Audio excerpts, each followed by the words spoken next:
The Japanese destroyer's searchlight swept across the water like the finger of death, missing our bow by mere feet. We held our breath, engines cut to idle, drifting in the darkness off Vela La Vela. 23 American sailors pressed against the deck of PT-164, trying to become invisible. In the cargo holds of the 3 Japanese transports behind that destroyer, nearly 8,000 enemy soldiers sat unaware that their journey to reinforce Kolombangara was about to end in the black waters of the Solomon Sea. The date was July 19th, 1943, and in exactly 4 minutes we would unleash hell from the shadows. My hands gripped the twin .50 caliber mount so tightly my knuckles ached. Beside me, Ensign Robert Dutch van der Berg whispered coordinates to our skipper, Lieutenant Commander Arthur Mac McPherson. The green phosphorescent glow of our compass was the only light we dared show. Behind us, hidden in the moon's shadow cast by Vela La Vela's volcanic peaks, PT-168 and PT-171 waited for our signal.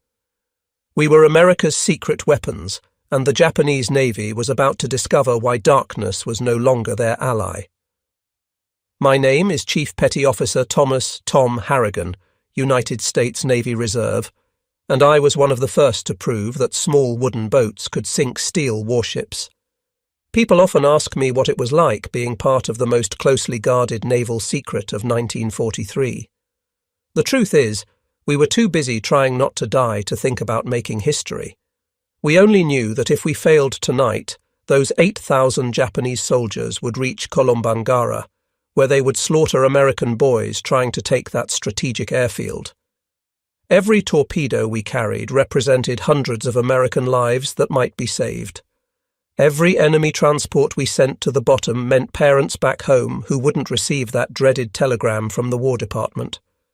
To understand how 3 boats smaller than most private yachts could challenge the Imperial Japanese Navy at the height of its power, you need to understand what we were up against in the summer of 1943. The Japanese had turned night fighting into an art form. Since their victory at Savo Island the previous August, where they sank 4 Allied cruisers without losing a ship, they owned the darkness in the Solomon Islands. Their sailors trained for years in night combat, learning to fight without radar, using only keen eyesight and practiced coordination. They called their nighttime supply runs the Tokyo Express, and we called them the Rat Run. Either way, they moved troops and supplies with near impunity once the sun went down. The American Navy had bigger ships, better radar, and more firepower, but we were losing the night war. Our admirals, trained in the traditional battle line tactics of Jutland and Manila Bay, couldn't adapt quickly enough to this new kind of warfare. Our cruisers and destroyers, designed for fleet actions in open ocean, were sitting ducks in the confined waters of the Solomons. We needed something different, something the Japanese wouldn't expect. That something was being built in secret boatyards from New Orleans to New York, and it would revolutionize naval warfare forever. The PT boat, patrol torpedo boat, was born from desperation and American ingenuity. At 80 feet long and 20 feet wide, they were constructed from laminated mahogany plywood, not steel.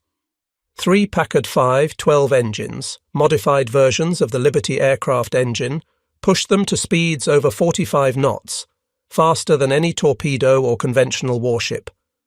We carried 4 21-inch torpedo tubes with Mark 13 torpedoes, a 20mm Oerlikon cannon, 4.50 caliber machine guns, and enough ammunition to raise hell for about 15 minutes of sustained combat. After that, we better be heading home or heading to the bottom. I first saw a PT boat in February 1943 at the Motor Torpedo Boat Squadron's training centre in Melville, Rhode Island. I was a destroyer sailor, fresh from convoy duty in the North Atlantic, when the Navy asked for volunteers for hazardous duty with experimental vessels. The recruiter wouldn't tell us what these vessels were, only that the casualty rate was expected to be over 50%. Out of 200 volunteers, they selected 40. I made the cut because I could navigate by stars and had small boat experience from growing up on Chesapeake Bay. The first time I stepped aboard PT-164, I thought the Navy had lost its mind. This wasn't a warship. It was a glorified speedboat with delusions of grandeur. The hull was wood, in a war of steel and armour. The living quarters were so cramped that hot bunking wasn't just common, it was mandatory. There was no armour protection except for some sheet metal around the bridge. One good hit from anything larger than a rifle bullet, and we'd be matchsticks floating on the water. But then I met Mac McPherson, and everything changed. Mac was 28 years old, ancient by PT boat standards, with eyes that had seen too much already. He'd been at Pearl Harbor aboard the destroyer USS Shaw when the Japanese attacked, had fought at Midway, and volunteered for PT boats because, in his words, "I'm tired of being a target. Time to become the hunter." Mac understood something that would take the rest of us weeks to learn. PT boats weren't meant to fight like conventional warships. We were maritime guerrillas, seagoing assassins who struck from ambush and vanished before the enemy could react. Our crew was a collection of misfits and specialists who'd never have served together on a regular Navy vessel. Dutch van der Berg, our executive officer, was a Yale mathematics professor who could calculate torpedo firing solutions in his head faster than most men could work a slide rule. Chief Motor Machinist's mate Carlos Charlie Mendoza had been building racing engines in Los Angeles before the war, and could make our temperamental Packards purr like kittens or roar like lions, depending on what we needed.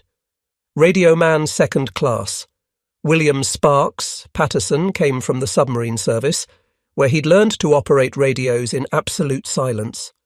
Our torpedo man, gunner's mate first class Patrick Paddy O'Brien, was an artist with those mechanical fish.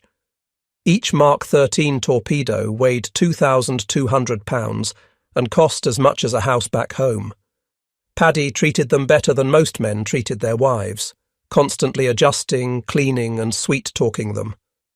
"These beauties," he'd say while polishing the bronze propellers, "are the only reason the Japs will take us seriously. One shot, one kill, or we're just expensive target practice." The rest of our 12-man crew included 2 more gunners, an engineer, a cook who doubled as a medic, and 3 seamen who did everything else. We were blacks and whites, city boys and farm kids, high school dropouts and college graduates, united by one simple fact. We were all volunteers who'd signed up knowing we probably wouldn't survive the war. Training at Melville was brutal and unforgiving. The Navy had learned from early PT boat losses that enthusiasm wasn't enough. We needed to be faster, smarter, and more vicious than anything the Japanese could throw at us. We practiced high-speed attacks until we could launch torpedoes accurately while bouncing across waves at 40 knots. We learned to navigate by sound and instinct when tropical squalls reduced visibility to 0. Most importantly, we learned to think like pirates rather than sailors. Commander James Wild Jim Patterson, who ran the training program, had survived the Philippines campaign and escaped Corregidor on one of the last PT boats out. He had a simple training philosophy. The Japanese expect you to fight fair. Don't. They expect you to follow naval tradition. Don't. They expect you to be afraid of the dark. Make them afraid instead. He taught us that our greatest weapons weren't our torpedoes, but surprise, speed, and sheer audacity. We arrived at our forward base at Rendova on June 30th, 1943, just as the invasion of New Georgia was beginning. The base was nothing more than a fuel dump, some camouflaged Quonset huts, and a rough dock hidden under palm fronds. The first thing we noticed was the smell: rotting vegetation, diesel fuel, and the sweet stench of tropical decay.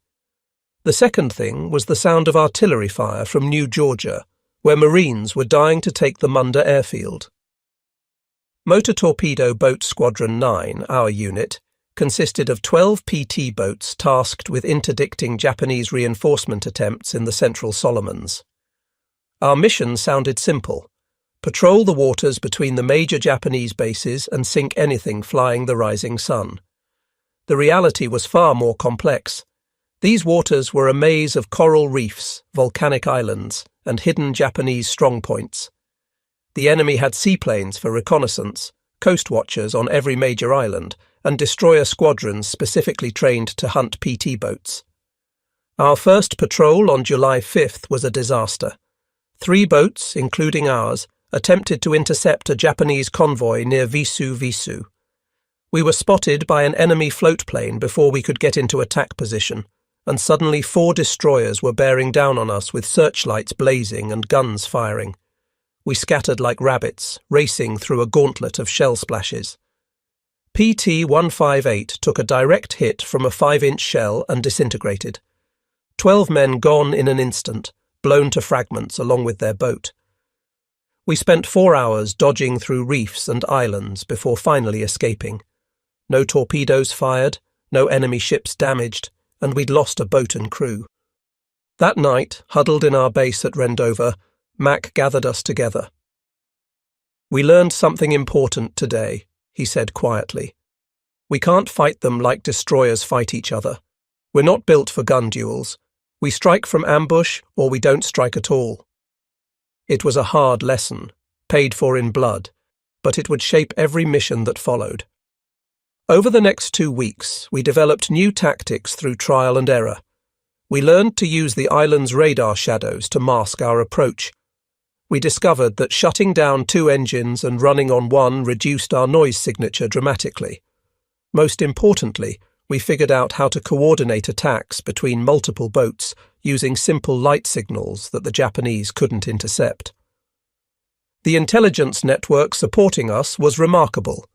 Australian coast watchers, hiding in the hills of Japanese-occupied islands, would radio enemy ship movements. Native Solomon Islanders, risking execution if caught, would paddle their canoes out to meet us with information about Japanese positions. Sometimes we'd get decrypt intelligence from Pearl Harbor, giving us exact convoy schedules. But most of the time, we hunted by instinct and experience. The PT boats were still classified as secret weapons in July 1943. Official Navy communications never mentioned us by name, referring only to small craft or mosquito boats. The Japanese knew something was hitting their convoys, but their initial reports described us as submarines or mines. They couldn't believe the Americans would send wooden speedboats against steel warships. That ignorance was our greatest advantage. On the night of July 18th, Coast Watcher reporting indicated a major Japanese reinforcement convoy would run through Blackett Strait, heading for Vila on Kolombangara. This was the target we'd been waiting for. Multiple transports with minimal escort, forced to pass through narrow waters where their superior numbers wouldn't help them. Mac volunteered our boat to lead the attack, along with PT-168, skippered by Lieutenant Henry Hank Bramwell, and PT-171 under Lieutenant Junior Grade Joseph Joey Antonelli. The briefing that evening was tense. Intelligence estimated 3 large transports escorted by 1 or 2 destroyers, carrying elements of the Japanese 13th Regiment, elite troops who'd fought in China and the Philippines. These weren't construction battalions or supply troops. These were frontline soldiers who would make our Marines' lives hell on New Georgia.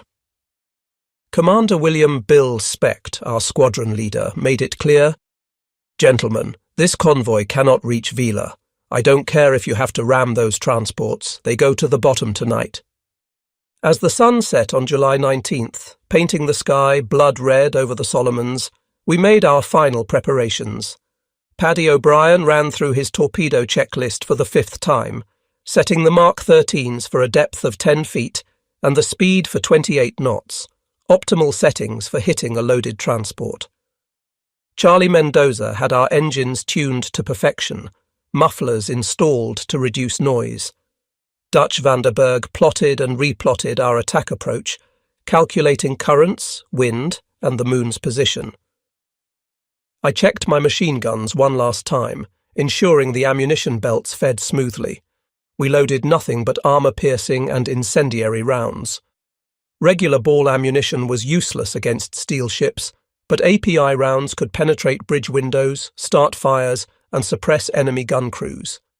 Every 5th round was a tracer, creating lines of fire that looked like deadly fireworks in the night sky.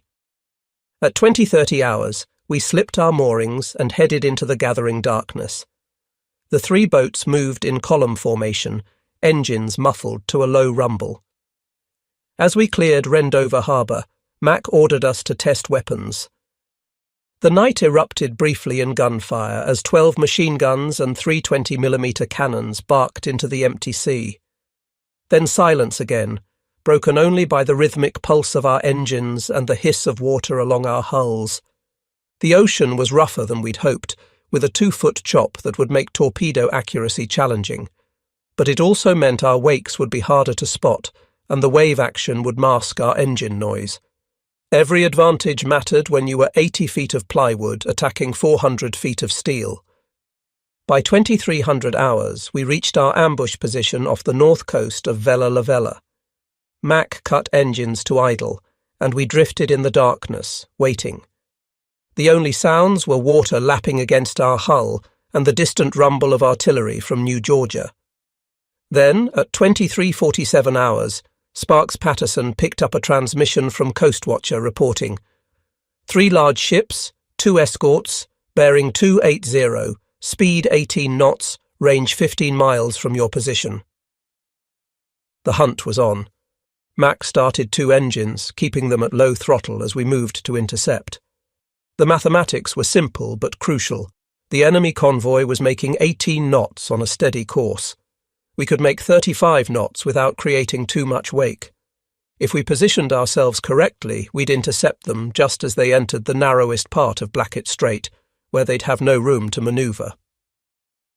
At 00:18 hours on July 20th, Dutch spotted them through his binoculars. Dark shapes against the starfield, exactly where they should be. The Japanese were maintaining perfect formation, 2 destroyers in the lead, 3 transports following, with another destroyer bringing up the rear.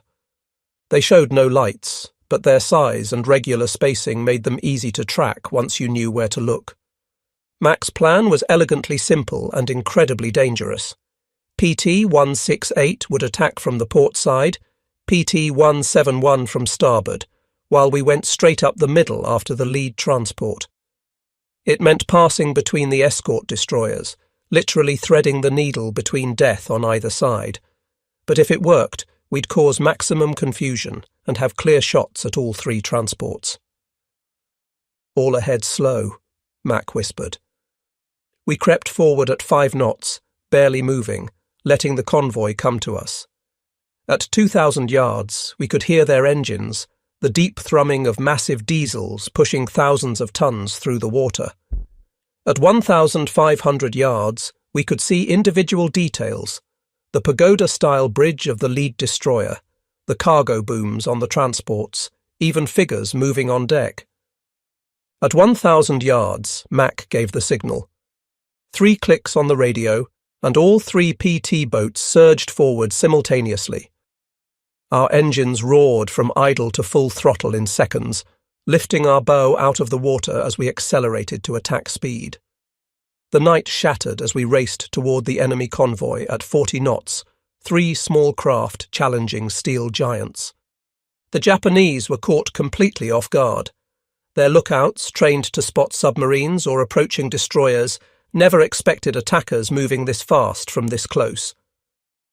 We were inside their formation before they could react, racing between the escort destroyers at point-blank range. I opened fire with my twin 50s, raking the bridge of the nearest destroyer, seeing my tracers punch through windows and ricochet off steel. "Fire 1! Fire 2! Paddy launched our first 2 Mark 13 torpedoes at 600 yards, impossibly close range where missing was almost impossible. The mechanical fish leaped from their tubes and splashed into the water, their props already spinning at full speed. Twin wakes of phosphorescent bubbles streaked toward the lead transport, a converted passenger liner carrying over 3,000 Japanese soldiers. The destroyer to our starboard finally reacted, swinging its searchlight toward us. The brilliant white beam found us instantly, blinding in its intensity. Immediately, their 25mm anti-aircraft guns opened fire, green tracers reaching out for us like deadly fingers. Shells splashed around us, so close that spray soaked everyone on deck. Then our torpedoes hit. The first struck the transport just aft of the bridge with a thunderous explosion that lit up the night like lightning. The second hit amidships, breaking the ship's back instantly. The 8,000-ton vessel lifted partially out of the water, then split in half, both sections immediately beginning to sink. Through the searchlight glare and gunfire, we could see hundreds of Japanese soldiers spilling into the water, their screams audible even over our engines. PT-168 struck next, both Mark 13 torpedoes slamming into the second transport. That ship, loaded with ammunition and fuel for the Vila garrison, exploded like a volcano. The blast was so powerful it knocked me off my feet, and a wave of superheated air washed over our boat. Flaming debris rained down around us, starting small fires on our wooden deck that we frantically stomped out. The Japanese destroyers were responding now, but they faced an impossible problem. We were too close for their main guns to depress low enough to hit us, and we were mixed in with their own transports, making it dangerous for them to fire. Their solution was to try ramming us, using their superior size to simply run us down. The nearest destroyer turned hard toward us, its knife-edge bow aimed directly at our beam. At the combined closure speed, we had maybe 10 seconds before impact. Mac threw the wheel hard right and pushed the throttles past their stops. Our engines screamed in protest, but we pivoted like a ballet dancer, missing the destroyer's bow by less than 10 feet. As we passed, I emptied a full belt of ammunition into their bridge at point-blank range, seeing sparks fly as bullets struck home. PT-171 wasn't as lucky. Joey Antonelli had lined up perfect shots on the third transport, but a Japanese destroyer caught them with searchlights before they could fire. The enemy's 25mm cannons found their mark, stitching a line of holes across PT-171's bow. One shell hit a torpedo, but miraculously it didn't detonate. The warhead needed to be armed by spinning in water before it would explode. Still, Joey had to abort his attack run and flee, streaming smoke and taking on water. We came around for another pass, but the element of surprise was gone. Every searchlight in the Japanese convoy was now sweeping the water, and guns of every caliber were firing in all directions. The water around us was torn by so many shell splashes it looked like a rainstorm. Worse, the Japanese had finally gotten their 5-inch guns into action, and those could blow us to splinters with a single hit. "Launch remaining fish and get us out of here," Mac shouted over the din. Paddy fired our last 2 Mark 13 torpedoes at the remaining transport, but the ship's captain saw them coming and managed to comb the wakes, turning parallel so both torpedoes passed harmlessly along his sides. Then we were running, all 3 engines at maximum power, weaving between shell splashes as we fled into the darkness. Behind us, the battle continued to rage. PT-168, despite taking several hits, managed to put 1 more torpedo into the already sinking second transport. The ammunition ship's death throes illuminated the entire strait, secondary explosions rippling through her hull as she went down. 2 of the 3 transports were gone, taking nearly 6,000 Japanese soldiers with them. The third transport and the destroyers were undamaged but thoroughly shaken. We regrouped 5 miles south of the engagement area, all 3 boats battered but still afloat. PT-171 was in the worst shape, with multiple holes at the waterline and 1 engine out. We came alongside and helped transfer wounded crew members while our carpenter's mates worked frantically to plug holes with everything from mattresses to life jackets. PT-168 had lost her radio antenna and taken shrapnel damage throughout her superstructure, but remained combat capable. Our boat had somehow escaped with minimal damage, some shrapnel holes, a burned-out gun barrel from overheating, and scorch marks from near misses. But we were alive, and we'd accomplished our mission. 2 transports definitely sunk, thousands of enemy soldiers killed, and the Japanese reinforcement schedule disrupted. The surviving transport, rather than continue to Vila, reversed course and headed back to Rabaul. The journey back to base was tense. Japanese float planes were up at first light, searching for us. We hid in the shadow of small islands, camouflaged with palm fronds, engines off, barely breathing as enemy aircraft droned overhead. It took us 14 hours to cover what should have been a 3-hour journey, but we all made it back to Rendova. The debriefing was exhaustive. Intelligence officers wanted every detail: Japanese tactics, weapon effectiveness, enemy response times. What we told them would be distributed to every PT squadron in the Pacific. The lessons learned from our engagement would save American lives and sink enemy ships throughout the remaining war years. But the immediate impact was even more significant. Radio intercepts revealed Japanese communications describing new American secret weapons and high-speed torpedo boats appearing from nowhere. For the first time, the Imperial Navy was afraid of the dark. They could no longer move freely at night, couldn't guarantee safe passage even to their most heavily guarded convoys. Every shadow might hide a PT boat, every sound might be American engines approaching. Over the following weeks, the Japanese changed their entire resupply strategy. Convoys grew larger but less frequent. Destroyer escorts doubled, then tripled.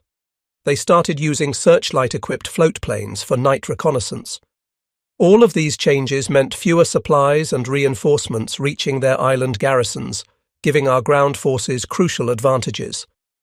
The psychological impact was perhaps even greater than the tactical success. Japanese soldiers waiting for reinforcement that never came began to lose hope. Enemy commanders, unable to guarantee supply deliveries, had to cancel offensive operations.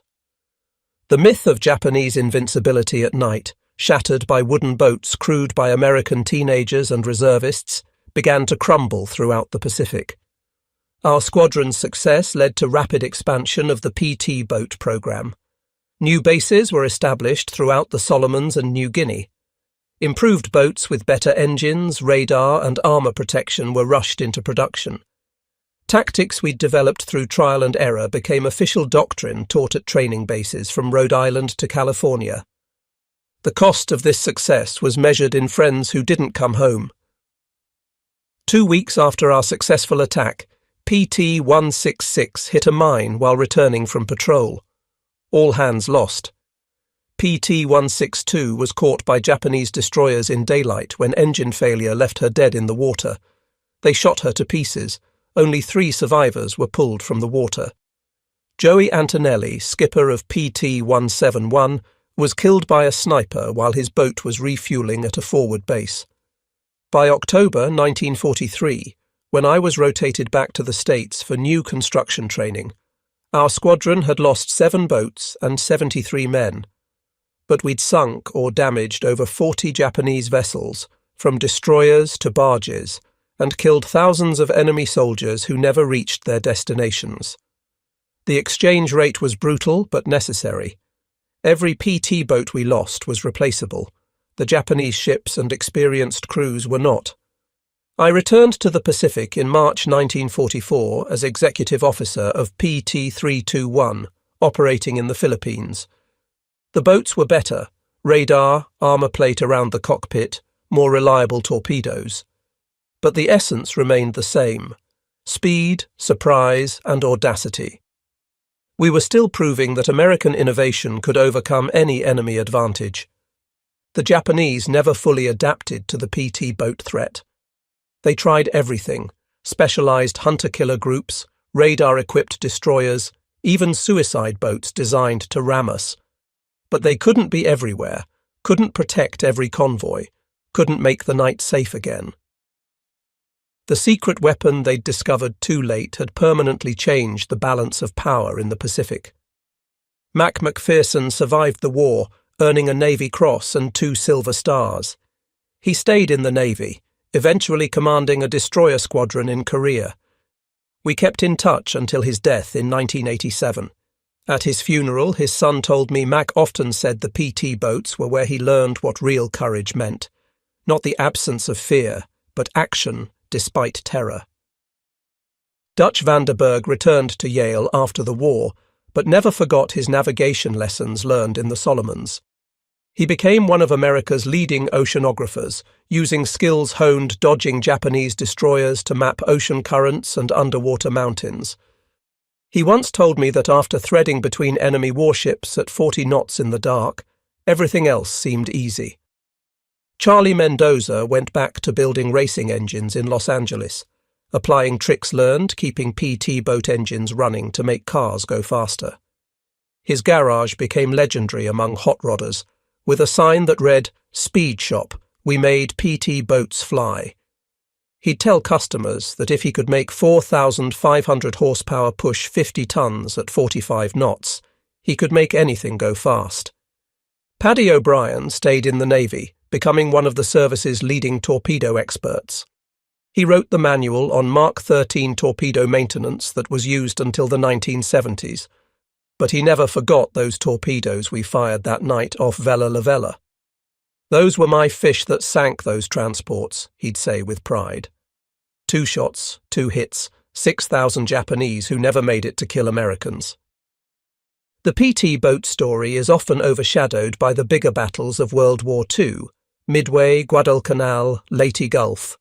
But for those of us who served on these tiny wooden warriors, we knew we'd been part of something revolutionary.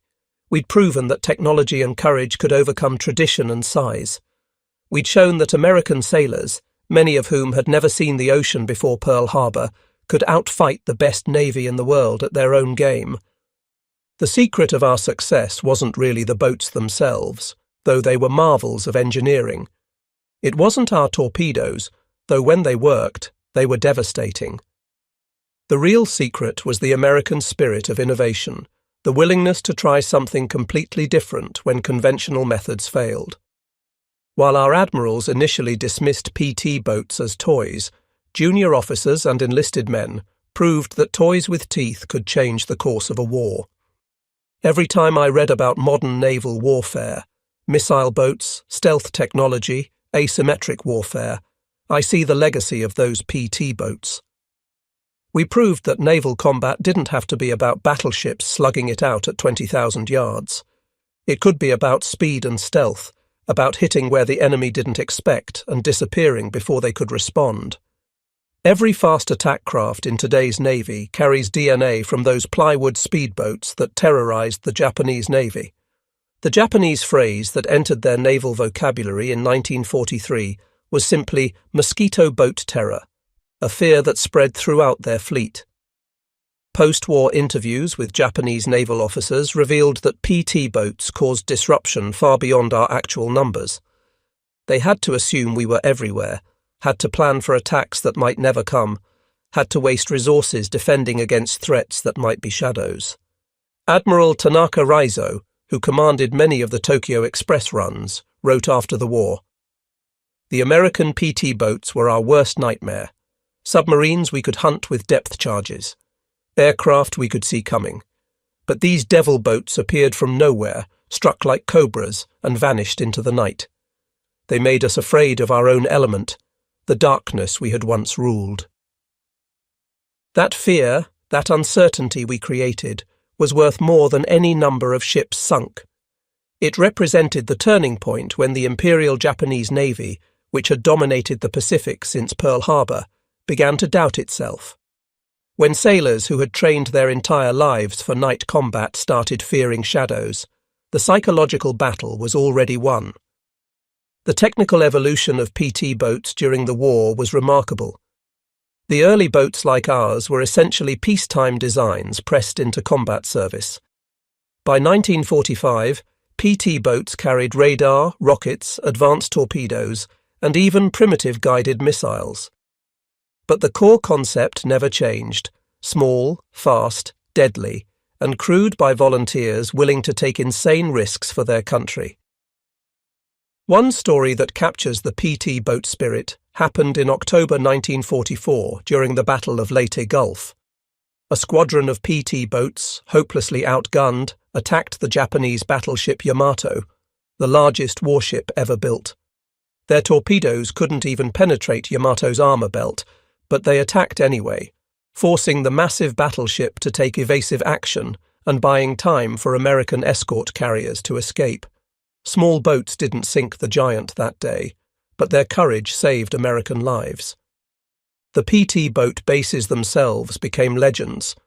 Rendova, Tulagi, Mios Woendi, exotic names that meant mosquitoes, malaria, and midnight missions. These weren't Pearl Harbor or San Diego with their officers' clubs and clean sheets. These were muddy hellholes where we lived on Spam and cigarettes, where mail took months to arrive, where the only entertainment was poker and rumours. But morale remained high because we knew we were making a difference. The natives of the Solomon Islands deserve special recognition. They risked everything to help us, guiding us through reefs, rescuing downed airmen and shipwrecked sailors, providing intelligence on Japanese movements. Many were executed when caught helping Americans. Their courage and sacrifice were essential to our success. Without their help, we would have been blind and lost in those island mazes. The coast watchers, those lonely volunteers hiding on Japanese-occupied islands with radios and binoculars, were our guardian angels. They'd report 40 bombers heading your way, or destroyer squadron moving south at high speed. Many times their warnings saved our bases from surprise attack or helped us position for perfect ambush. We never met most of them, but we owed them our lives. One technological advancement that revolutionized PT boat operations was radar. The first sets were so primitive they could barely distinguish between an island and a ship, but by late 1944 we could track targets in complete darkness and fog. The Japanese, who had relied on superior night vision and training, suddenly found themselves at a disadvantage. We could see them before they could see us, the ultimate advantage in night combat. The evolution of our tactics was constant. We learned to use aluminum foil strips to confuse Japanese radar. We developed wolf pack tactics, coordinating attacks by multiple boats from different directions. We figured out how to use shore batteries as diversions, getting the enemy to reveal their positions by firing at fake targets while we manoeuvred for the real attack. The most dangerous missions were the ones nobody heard about, inserting coast watchers behind enemy lines, evacuating trapped Marines from surrounded beaches, running ammunition to isolated outposts under enemy fire. These weren't glamorous torpedo attacks, but grinding, dangerous work that saved countless lives. We became the Navy's Swiss Army knife, used for any job too dangerous or too crazy for conventional vessels. Personal relationships on PT boats were unique in the military.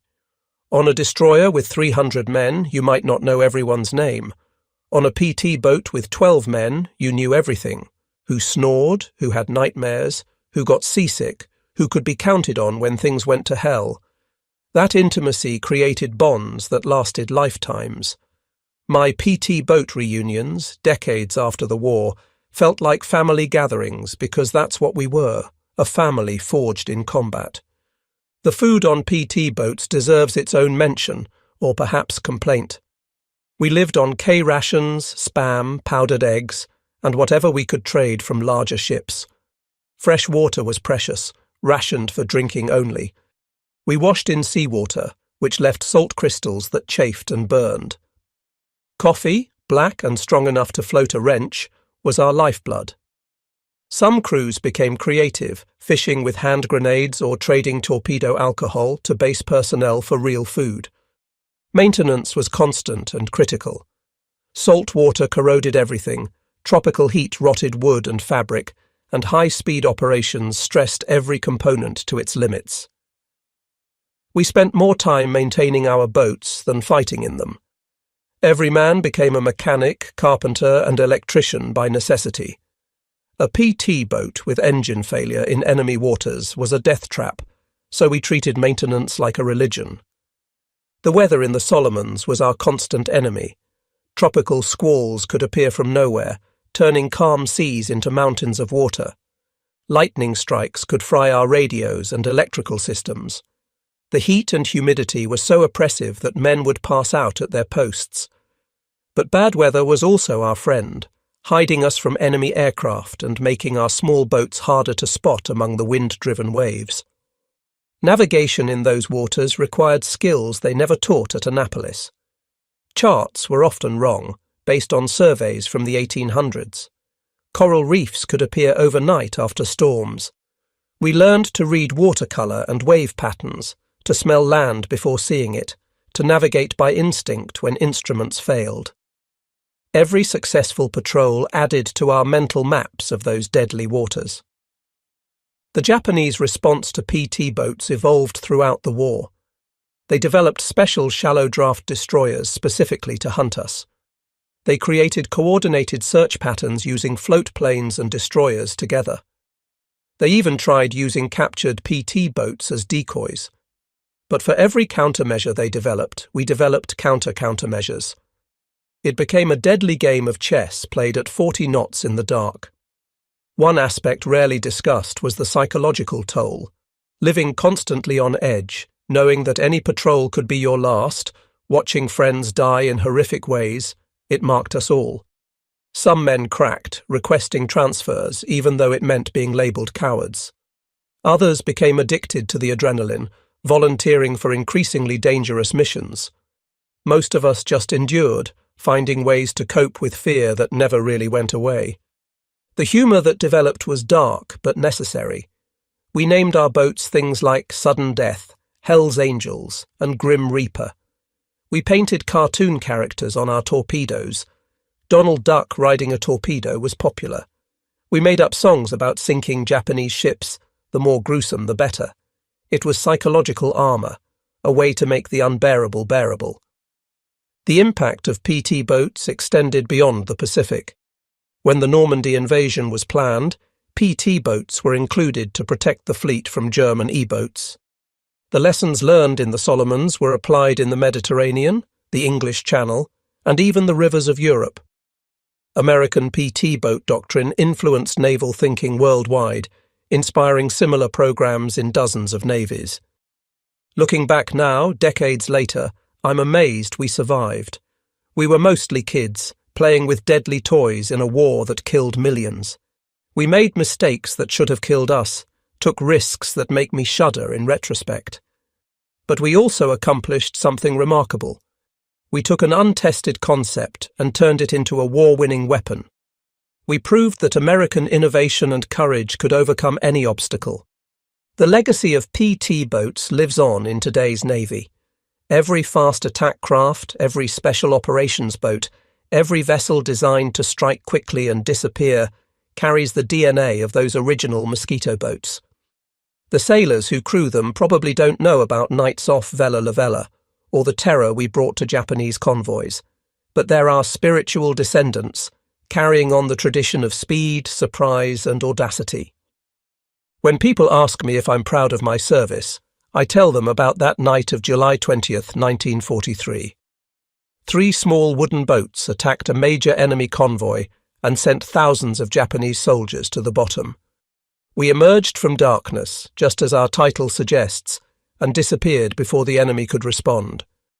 We were America's secret weapon, and we changed the course of the Pacific War.